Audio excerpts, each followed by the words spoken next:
which beautifully leads me into my topic today. Echoing on music, I really want to discuss the 3 reasons I love the rave scene. Stay with me, guys. It's a vibe, this one. So tonight I'm going to one of my fave venues in New York called the Knockdown Center. And in the summer, it's so fun. They do these Sunday shows because they have an outdoor space called The Ruins. Jeffrey's and my second date was at this venue as well, actually. And it's just like a great spot. Then they even have, there's like a club at the bottom of Knockdown Center basement.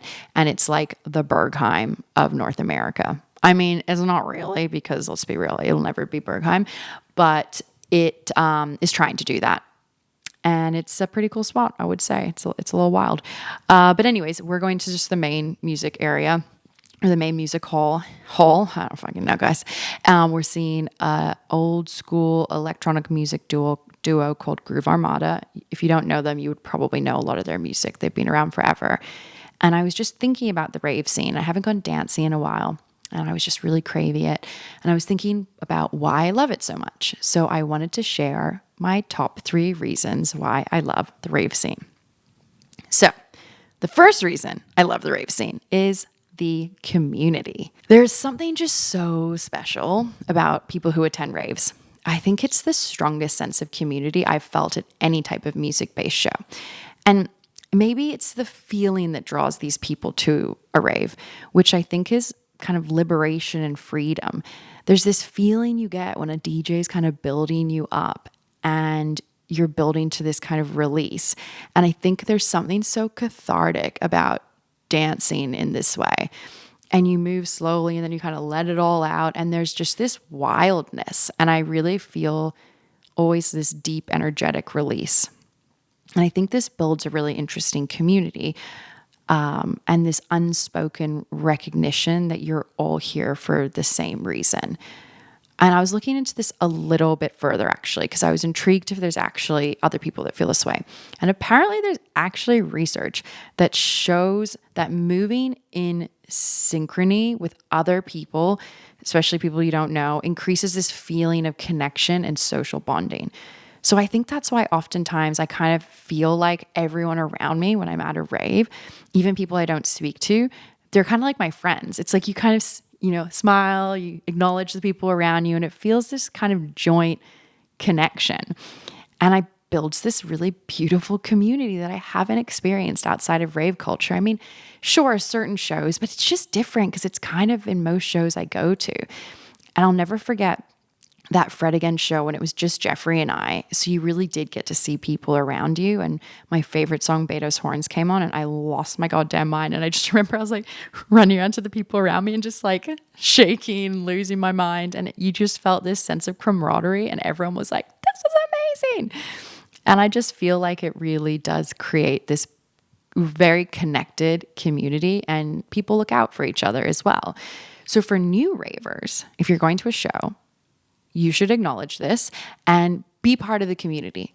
Smile at the people dancing next to you, talk to people, and give back to the community. It's not like going to like a normal club or like your local dive bar, even though I know dive bars, you do chat to people. It's just a different feeling. And I think don't feel like you need to like diminish people's light around you. Like let go, fall into it. It's such a fun experience.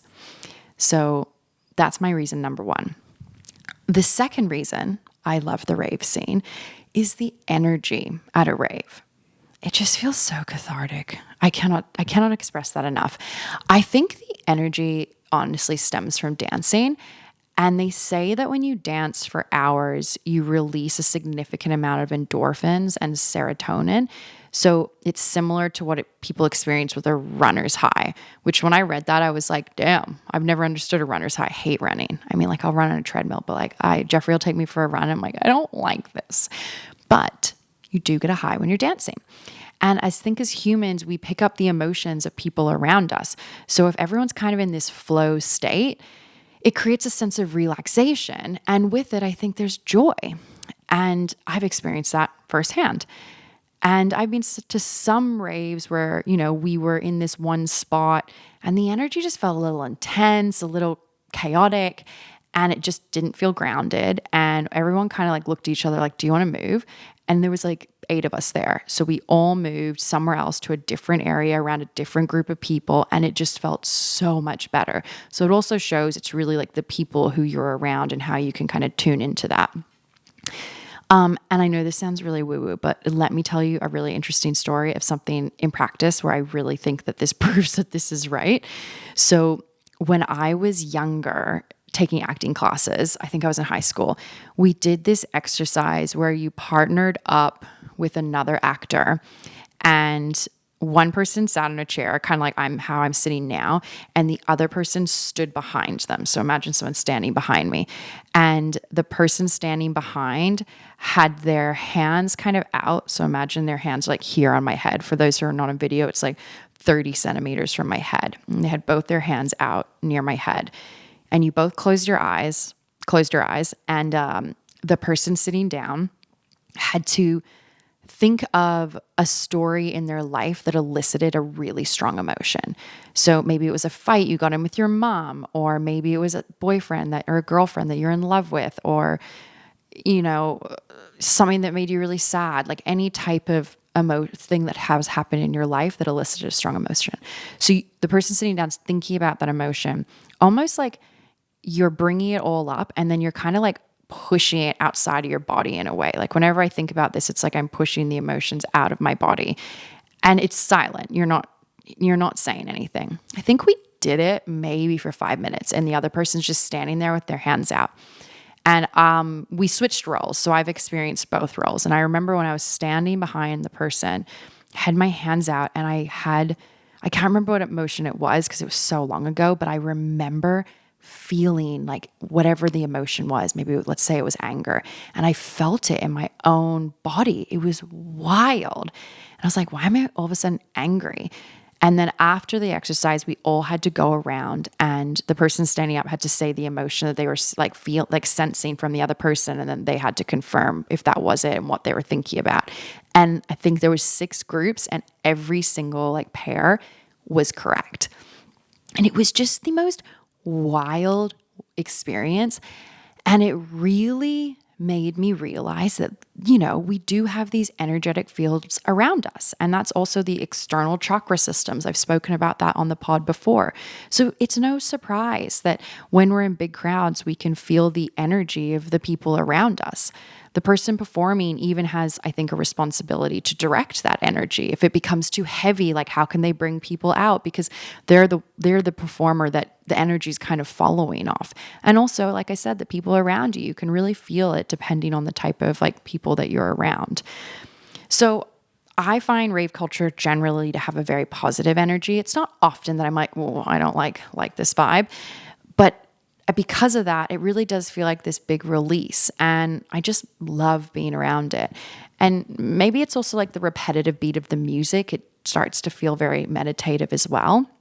And it just really quiets the analytical part of the brain in the same way that long runs or breath work or meditation does. It's a really fucking special place. And I think I enter a flow state. Also, I love to chat. So I am not a chatter on the dance floor. I know that number 1 rule, but I'll go away, have a little gab, have a little catch up, and then go back and dance. And that's like my dream night. What a vibe. I love it.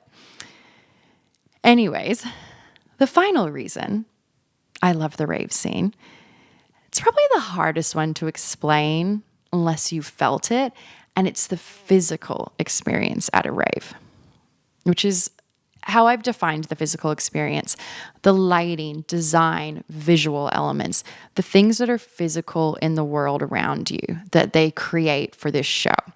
And I find a really good show creates a whole different universe.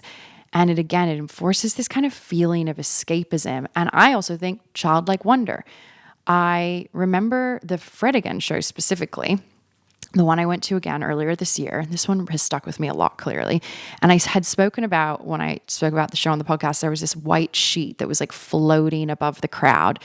and it moved with the music, and it was visually just so stunning. And it gave a lot of depth to the room. And instead of feeling like you were in this huge warehouse, it made the room feel really intimate. And when the music flowed to a slower moment, you felt this kind of immense sense of peace as this big, beautiful white cloth just like flowed above you. And it really did make the room feel smaller than it was, and you felt more connected to the people. And I think that was an intentional part of the show. And again, a perfect example of something that's tangible, that's like a physical experience that's beyond the music. I mean, the music's a physical experience too, but just how they add these other elements to create this very different world. Another example, which is probably the greatest, I would say, is Burning Man.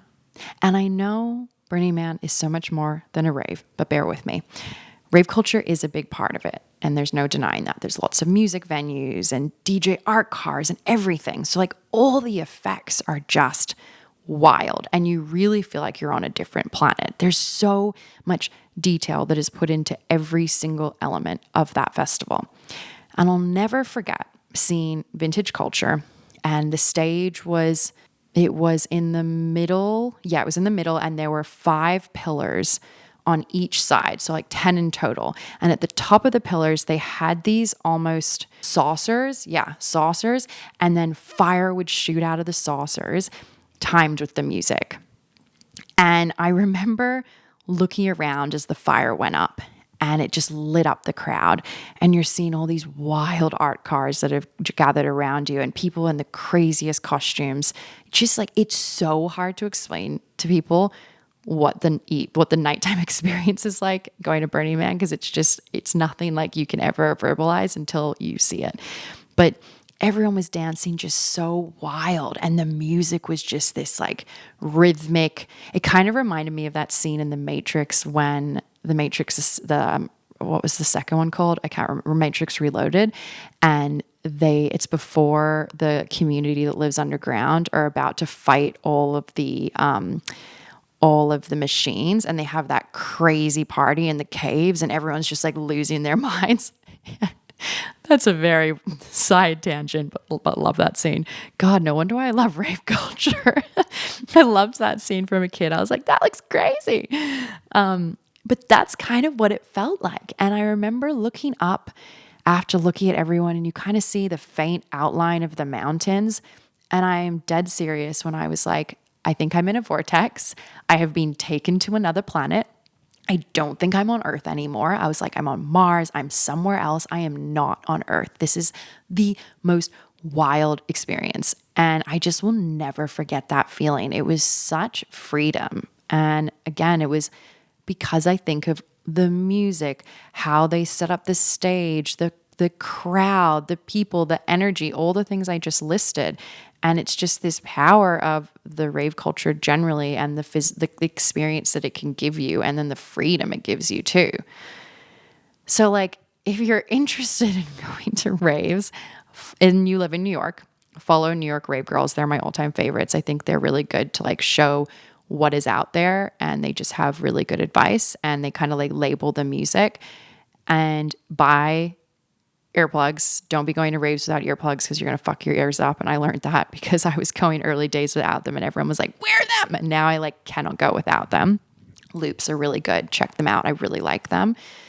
Drink lots of water. Don't drink too much alcohol, and just like be wild and have so much fun and let loose. And if you ever need advice on shows, come to me. But I just think it's such a fun thing to do. And I also love that there's such a diverse age range of people there too.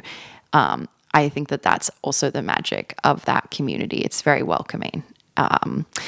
So yeah, that's kind of what I had for you today, guys. So I guess as I start to wrap up, I think really this whole episode, as I was starting to think about what it's really about, is I think it's this idea of what it really feels like to be fully alive in a moment, whether that's, you know, the people who are watching Madonna walk out on the stage and crying because of the joy, you know, they were seeing as she came out, and then me crying because they're crying, or, you know, standing under these like pillars of fire at Burning Man and just feeling like I'm on another planet, or dancing next to someone you've never met and feeling like they're, you know, your closest friend.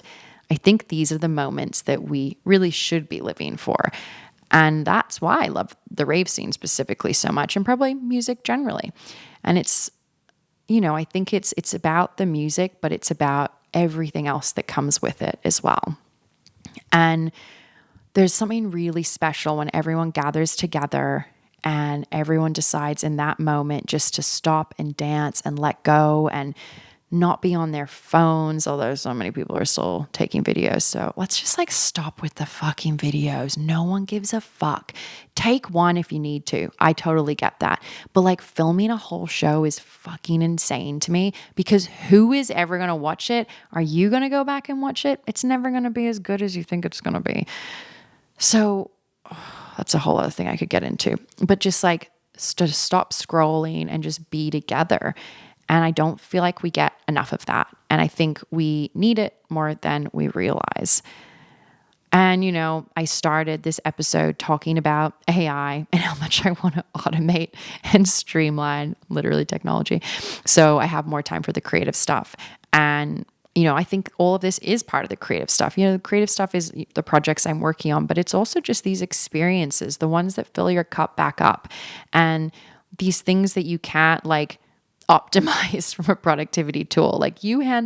Productivity tool handle all the shit that I don't want to deal with, and then go out and just be in the world, because we really are not doing that anymore. And it doesn't have to be raves if that's not your thing, but just going out and being in the world and getting outside your comfort zone and trying something new and talking to different people and learning from each other, because we're so disconnected, man. It's wild. It's talk to people and learn about their stories and hear what their lives are like. And, I promise most people will be pretty open to hearing what you have to say, what they want to talk about themselves, and probably want to hear what you have to say too. Anyways, that's my spiel. That's my spiel.